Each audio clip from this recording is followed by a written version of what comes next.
오늘은 내 안에 좋은 질문이 나를 구한다. 이 제목으로 소개를 해 드릴게요. 며칠 전에 반님이 제 메일로 조지훈의 승모가 어떻게 이렇게 도대체 해석할 수 있는가에 대해서 두 가지 점을 질문을 했고요. 거기에 답변 드린 내용을 그대로 소개를 해 드릴게요. 어저께 TV를 보는데 박수현 그 전 청와대 대변인이 나와서 이렇게 어려운 때는 따뜻한 위로의 말이 좀 필요하다 이런 말을 했거든요. 그러니까 그 뉴스 진행 담당자가 도대체 그러한 따뜻한 말은 그 위로의 말을 누가 한다는 말입니까? 라고 질문을 던졌어요. 저도 이제 그런 생각을 그 사람의 말 속에서 그 주체가 빠졌지 않습니까? 누가 따뜻한 말을 해야 하는가? 이렇게 생각하고 있던 차에 그 앵커가, 진행자가 그 질문을 탁 던졌을 때 가슴이 후련해지는 듯한 느낌을 받았거든요. 그 질문을 던지고 나서 그 전 청와대 대변인이었던 사람이 아주 조심스럽게 당연히 대통령이나 청와대 관계자들이 그 말을 해야겠죠 라고 슬쩍 이렇게 말을 꺼내는 것이었어요. 본인이 의도했던 것인지 그 중요한 주체를 빠뜨린 거죠. 당연히 듣는 사람으로서는 도대체 그 말을 누가 해야 합니까? 라는 의문이 들 수가 있지 않습니까? 여러분, 내 안에서 일어나는 자발적인 의문이 있습니다. 그 질문이 나의 학습을 성장시키고 정말 나를 집중시키고 나를 일깨우게 만들어줍니다. 그리고 듣는 사람도 정신을 깨어나게 만듭니다. 좋은 질문이야말로 내 안에 살아있는 것이고요. 그 살아있는 의문 덩어리를 끄집어내서 묻고 찾고 하는 과정 속에서 집중력과 기억력이 활성화된다는 사실을 먼저 말씀을 드릴게요. 그리고 이 과정에서 제가 과연 문학을 논리적으로 해석한다는 게 어떤 것인지를 제가 한번 시범적으로 한번 보여드리겠습니다. 문학이 주관적으로 이렇게도 저렇게도 볼 수 있는 것인데 과연 어떻게 논리적으로 해석을 한단 말인가. 자, 영상을 한번 보세요. 내 안에 좋은 질문이 나를 구한다. Good question. 정말 우리들이 생각해 보기에 좋은 주제입니다. 그리고 문학의 논리는 두 가지 차원에서 가능하다. 먼저 언어를 있는 그대로 읽는 차원이 필요하고요. 그 다음에 이렇게도 저렇게도 볼 수 있는 것은 그냥 놓아두고 건너뛰는 것도 논리적 해석 방법이에요. 이런 것에 대해서 한번 살펴보도록 하죠. 흔히 여러분들이 문학이 요즘에 너무 뭐랄까요, 야매 기술적인, 스킬적인 차원에서만 너무 정답을 맞추는 쪽으로 막 유행병처럼 도는 경향이 좀 있어서 사실 걱정이 많이 돼요. 공부를 저렇게 하면 안 될 텐데. 근데 수능이라는 게 그러한 그 얄팍한 차원으로 학생들을 몰아가는 것 또한 사실이긴 합니다. 안타깝습니다. 그래서 이런 때일수록 이제 문학의 영역에서는 논리적으로 해석한다는 것의 의미가 무엇이고 내 안에서 일어나는 자연스럽고 정당한 질문을 정말 주체적으로 한다는 것이 얼마나 큰 가치가 있는가, 이것을 좀 강조를 하고 싶어요. 자, 문학의 논리적 해석, 문학의 논리 과연 어떻게 하는 것인가. 좋은 질문의 예시로 반님의 사례를 한번 들어보겠습니다. 제가 이미 메일로 답변은 했거든요. 그래서 질문에 대해서 제가 좀 정리한 것인데, 질문한다는 것은 곧 집중을 의미합니다. 한 가지에 마음을 두는 것이에요. 그리고 또 질문은 자기가 의문을 품었기 때문에 가장 효과적으로 오랫동안 장기 기억으로 나아갈 수 있는 좋은 방법입니다. 내 안의 질문을 회피하시면 안 됩니다. 여러분들, 문학을 잘 하기 위해서는요, 그리고 자기 삶을 주체적으로 이끌어 나가기 위해서는 밖에서 찾지 말고 내 안에서 일어나는, 그것이 질적으로 높은 것이든 낮은 것이든 따지지 말고 내 안에 소중한 것이기 때문에 내 안에 일어나는 질문을 주시할 수 있는 그 관찰력과 알아차림, 그 주의력이 굉장히 필요하고, 질문을 하면 할수록 주의력이 더 길러집니다. 질문을 위한 질문, 그런 거 말고요. 질문은 내 안의 의문이나 욕구를 회피하지 않는 것입니다.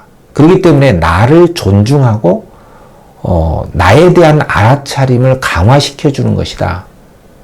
그리고 네 번째는 내 안에서 일어나는 질문은 주체적으로 깨달음의 길로 안내해 주는 지름길입니다.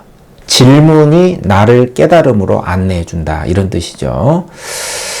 그렇기 때문에 높고 낮냐, 좀 저질이냐, 이런 걸 생각할 필요가 없어요. 나에게 소중한 것입니다. 그리고 진짜로 그것은 질적으로 따질 수가 없습니다. 왜냐하면 삶은 어차피 개별적이고 주관적인 것이기 때문에 어떤 질의 높이가 없습니다. 그리고 다섯 번째, 내 안의 질문이 나를 이끌고 깨달음으로 인도해주는 질문이고 스승이고 질문이고 깨달음이다. 이렇게 이해를 할 수가 있겠습니다. 자, 반님이 한 질문이에요. 안녕하세요. 저는 2022년에 수험생이고 물어볼 곳이 없어 질문을 드립니다. 첫 번째, 두 가지인데요. 문학 개념과 논리적 해설이라는 제 책의 114페이지에 있는 2010년도 수능 승무에 관련된 문제인데 해설지에는 2번 선지가 틀린 이유가 안 나와 있어서 인터넷으로 찾아봤는데 무녀의 낯빛이 여러 빛들에 비추어진 게 아니어서 정답이 아니다. 그러니까 무녀의 낯빛이 다른데 비춰진 게 아니다. 저는 흐르는 빛이 상승이 아니라 두 볼에 흐르는 빛은 뭐 빛이 흐를 수도 있고 눈물이 흐를 수도 있기 때문에 어쨌든 흘러내린다는 것은 하강이다 해서 옳지 않다고 생각했습니다. 여러 빛들에 비추어 줬는지 아닌지, 그러니까 춤추는 여성이 얼굴에 빛이, 두 볼에 흐르는 빛이 다른 데 비춰 줬는지 안 줬는지 어떻게 판단해야 되나요? 그러니까 무녀에 흐르는 빛이 다른 데에 비춰 준 것이 아니다. 그래서 틀렸다. 인터넷에 이렇게 해설이 나왔다 이겁니다. 정말 기상천외한 해설이에요. 잘못된 해설이거든요. 사실. 그러니까 당연히 이해가 안 되죠. 이해가 안 돼서 질문한 거예요. 두 번째 질문은 4번 선지에서 선생님이 제가 쓴 해설에 별빛은 여성이 두 눈을 들어 바라보는 것을 통해 춤을 추다가 딱 멈추고 천상의 별빛을 딱 보는 것이죠. 그래서 번뇌에서 벗어난 거, 여성이 지향하는 세상임을 알 수 있고요 하셨는데 까만 눈동자 들어라고 해서 별빛을 지향한다. 별빛을 본다는 것은 별빛을 지향한다. 이건 이해할 수 있지만 바라보는 것만으로 번뇌에서 벗어난다. 이것은 이해가 잘 가지 않습니다. 이렇게 구체적이지 않고 추상적인 개념들로 가득 찬 선지는 판단하기가 너무 어렵습니다. 좋은 책 감사합니다. 이렇게 질문을 두 개 던진 거예요. 하나는 다시 말하자면 인터넷에 해설된 그 설명이 이해가 안 된다. 그리고 또 하나는 바라보는 것만으로 번뇌에서 벗어났다. 초탈했다. 이거 자체가 이해가 안 된다. 이런 질문이에요. 질문 나올 수 있죠. 모든 질문은 다 나올 수 있습니다. 그리고 굉장히 좋은 질문이기 때문에 제가 어떻게 답변을 했는가의 그 과정이 곧 논리적 해석 과정이기 때문에 여러분들이 조금 잘 들어주시면 논리적 해석은 저렇게 하는구나. 이걸 이해할 수가 있고 이 과정 자체가 좋은 공부가 될 수가 있기 때문에 제가 소개를 하는 것이거든요. 자, 이게 이제 다 소개는 할 수가 없고 조지훈의 승무에 6년, 7년이에요. 그 문제. 자, 무녀, 춤추는 여성입니다. 그 무녀가 어떤 번뇌를 안고 잠을 잘 수가 없어서 한밤중 일어나서 이제 너울너울 춤을 추는데 한 마리 나비와 같다 이겁니다. 근데 춤추다가 까만 눈동자를 들어서 먼 하늘 한 개 별빛에 딱 시선을 준 거예요. 그러면 별빛이 뭐냐? 이게 제가 작은 따옴표로 일부러 한 거예요. 별빛이 두 번 나오거든요. 별빛이 뭐냐고 물으신다면 있는 그대로 해석한다는 것은 별빛을 다른 언어로 옆에 있는 언어로 그냥 설명하는 거예요. 자기 주관을 개입시키지 않고요. 그러니까 별빛이 뭐냐? 먼 하늘에 한 개의 까만 눈동자를 들어서 모두 온 것이다. 그러니까 먼 하늘에 있는 것이고 무녀가 시선을 준 것이다. 이게 별빛이에요. 지상에는 무녀가 있고 천상에는 별빛이 있는데 지상에 있는 무녀가 하늘의 별빛을 본 거죠. 복사꽃 고운뺨에 아롱깃돌 두 방울이야. 눈물이 되겠죠. 세상사에 시달려도 그 번뇌와 고민은 별빛이라 그랬어요. 번뇌는 별빛이다. 이게 이제 굉장히 문학적인 표현이잖아요. 고민하고 갈등하는 게 천상의 별빛이다. 역설이죠. 모순된 표현이잖아요. 번뇌는 번뇌인데 번뇌가 어떻게 번뇌를 벗어난 천상의 별빛인가. 자, 이거를 가지고 이제 문제를 낸 거예요. 자, 문제는 이겁니다. 자, 보기를 참고해서 승무를 이해한 걸 적절치 않은 건 뭐냐. 자, 승무는 춤추는 여성을 무대 중심에 배치해서 관객이 보고 있다. 화자가 관찰하고 있죠. 무녀와 그의 춤을 초점화. 그러니까 모든 게 그 춤추는 여성에 대해 초점화 시키는 포커싱을 맞추는 거죠. 여러 가지 빛들이 동원돼야 된다. 그러니까 그게 하나의 무대라고 하면은 전부 다 무녀를 향해서 다 이렇게 조명이 비춘다는 것이죠. 그리고 이 조명이 비추는 각도는 지상이 있고 천상이 있고, 그렇죠. 지상에 있는 무녀가 하늘의 별빛을 보니까 지상, 천상, 그리고 올려다 보는 거, 또 내려오는 거, 상승, 하강, 또 만들어지는 거, 사라지는 거, 생성, 소멸, 다양한 빛들이 무녀의 외양과 행위, 내면을 비추고 있다. 이 빛은 다양한 상징적 의미가 있다. 이렇게 해설이 된 거예요. 자, 여기에 따라서 조지훈의 승무를 감상을 해라 이겁니다. 좀 무녀에게 집중이 된다. 요거 이제 다 맞는 거예요. 근데 문제는 요건데, 흐르는 빛은 두 볼에 흐르는 빛이에요. 여러 빛들에 비추어진 무녀의 낯빛으로서, 자, 요 구절인데, 요 구절이거든요. 그러면 여러 빛들에 비추어진 무녀의 낯빛. 자, 흐르는 빛은 역시 무녀의 낯빛이다. 요건 확실하잖아요. 근데 요 구절이 어떻게 쓰였냐면은 여러 빛들에 의해서 여러 빛들이 무녀를 비춘다. 그러면 여기에 여러 빛들에 의해 이런 게 생략이 됐다고 볼 수 있잖아요. 여러 빛들이 무녀의 낯빛을 비춘다. 왜냐하면 무녀로 집중이 되니까요. 이렇게 읽어야 맞는 거예요. 근데 그 인터넷의 해설은 어떻게 됐냐면 무녀의 낯빛이 여러 빛들을 비춘다.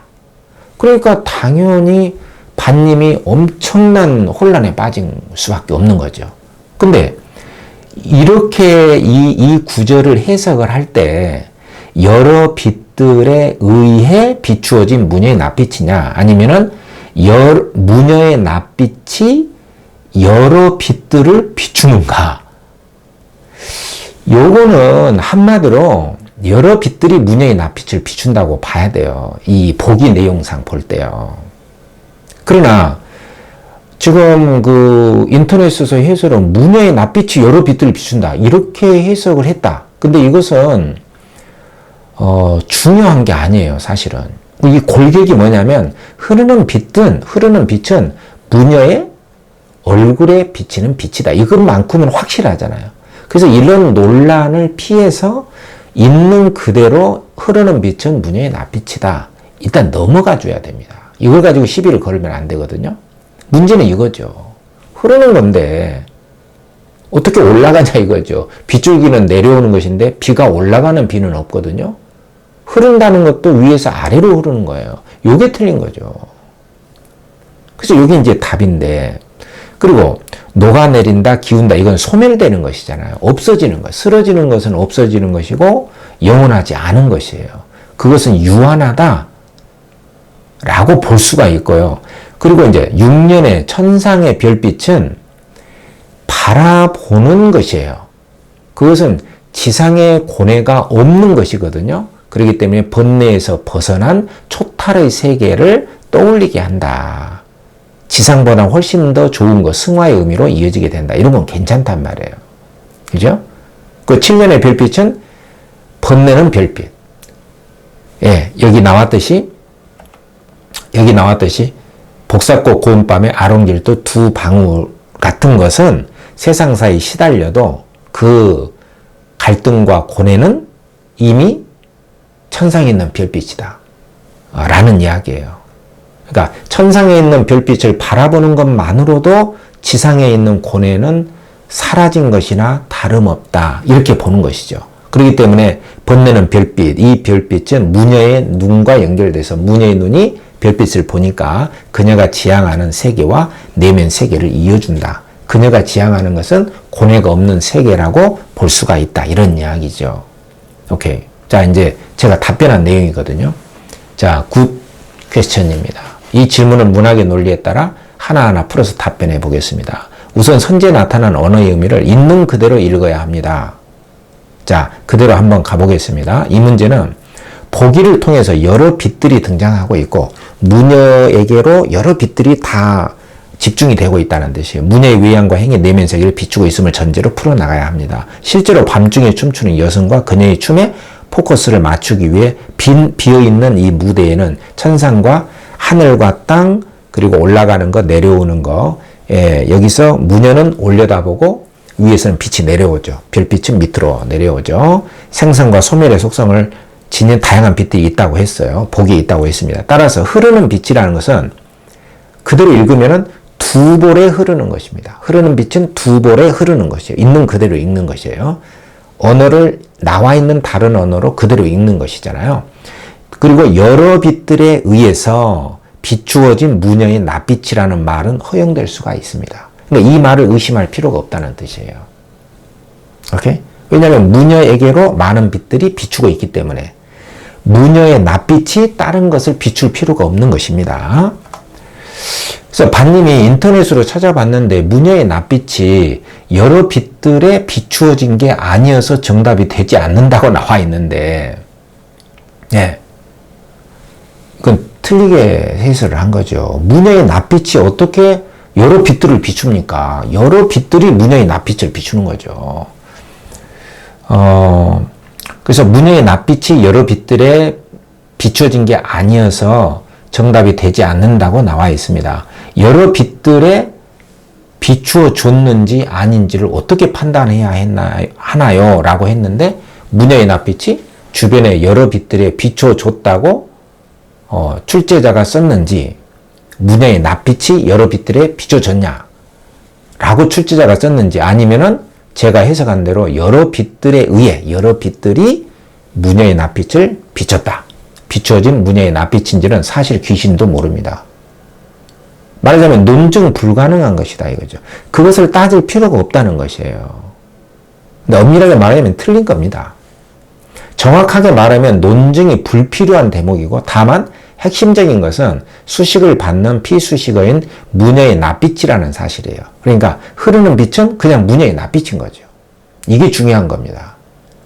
나머지는 오해가 될 수가 있어요. 출제자가 쓴 말이 이렇게도 저렇게도 오해가 될 수 있는 부분인데 보기에 따르면 여러 빛들이 무녀의 낯빛을 비추는 게 맞다라고 봐야 됩니다. 그러니까 쓸데없이 어떤 생각이 일어날 수는 있지만 그렇게 판단이 불가능한 부분에 너무 시선을 오래 머물고 있으면은 손해다는 것이에요. 그러니까 긴가민가 하다라고 했을 때는 오이하고 그냥 놔두는 것도 논리적 해석입니다.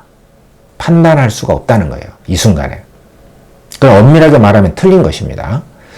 그래서 있는 그대로라고 하는 것은 이렇게 불명료한 것은 그냥 놓아두고 확실한 것만을 받아들여서 읽어준다는 뜻도 됩니다. 따라서 무녀의 두 볼에 흐르는 빛이기 때문에 이것이 상승 이미지라고 단언할 수가 없습니다. 왜냐하면 흐르는 것이기 때문에 내려오는 것이잖아요.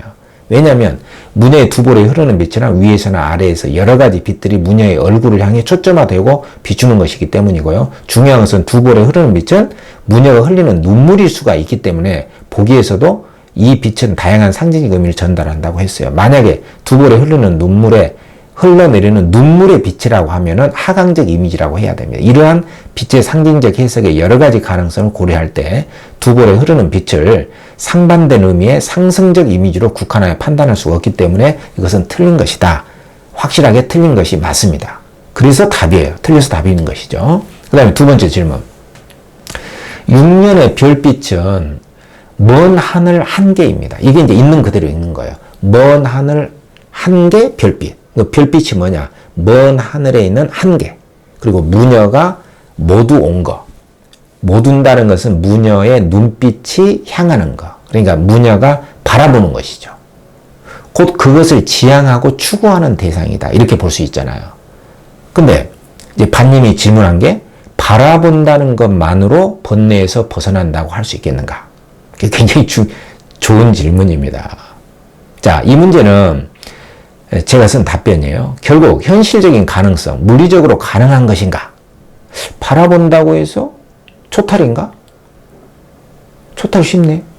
근데 이것은 이제 물리적인 현실적으로만 생각한 거예요. 그러나 문학적인 접근법의 차이를 구별해서 이해하는 것이 관건이라고 할 수 있습니다.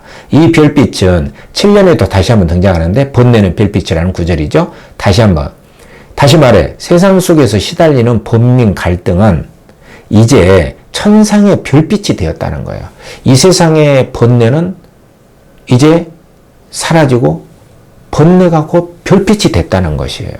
이게 무슨 말이냐면 그 바로 위에 복사꽃 뺨에 아롱질도 두 방울 이라고 했거든요. 그러니까 빛에 비춰진 눈물이죠. 역시 이 두 눈물방울 역시 세상사에 시달려도 이미 별빛의 상태로 승화되었다는 것입니다. 그래서 선지 5번에서도 이 천상의 별빛은 무녀의 눈과 연결되어 그녀가 지향하는 세계와 내면세를 이어준다고 해설된 부분이 그래서 나온 것이거든요. 그런데 문제는 이것이 갑자기 번뇌가 어떻게 갑자기 별빛이 되었는가 하는 것이겠죠. 한마디로 그것은 6년에서 무녀가 그 까만 눈동자를 살포시 들어서 먼 하늘 한 개 별빛에 모두었기 때문이죠. 자, 이걸 도식적으로 하자면 무녀가 지상에 온갖 번민을 지닌 채 춤을 추다가 이제 하늘의 별빛을 향하여 눈길을 돌리는 순간 그 별빛을 봤다는 것은 별빛을 향하여 눈길을 돌렸다는 것이잖아요. 그 순간 그 괴로웠던 번뇌들은 곧 별빛이 되었다는 것이에요. 이게 물리적인 법칙이나 현상으로 설명될 수 있겠습니까? 이것은 문학의 논리입니다. 그러면 문학의 논리의 1차적인 의미는 뭐냐면 언어 자체적으로 따지는 거예요. 자, 언어 자체적으로 따진다고 볼 때는 무녀가 춤을 춘다. 그리고 천상의 별빛을 보고 그것을 지향한다. 예. 그럼 어떻게 되죠? 슬픈 눈물 같은 번뇌도 별빛이 돼버린다는 것이에요. 이게 초탈입니다. 이런 논리를 보여주고 있기 때문에 바라보는 것 자체로도 정신적인 전환이 되고 주의가 이곳이 아니라 다른 곳을 추구하고 바라본다는 것 자체가 초탈이라고 볼 수가 있는 것이에요. 이곳이 아니라 저곳을 지향하기 때문에 몸은 그대로 있지만 마음은 저곳에 가 있기 때문에 이곳이 아닌 저곳의 세계가 된다. 바로 저곳이 이곳을 벗어난 초탈의 세계라는 것이에요. 이게 이제 언어적으로 본 문학의 논리고요. 그 2차적으로는 문학의 의미론적인 논리로 볼 수도 있어요. 다시 말하면 바라보고 추구하는 순간 곧장 그것이 된다. 라고 하는 정신적 전환의 의미를 지닌 것입니다. 말하자면 바라본다는 것은 각성 상태로 관찰하는 것이에요.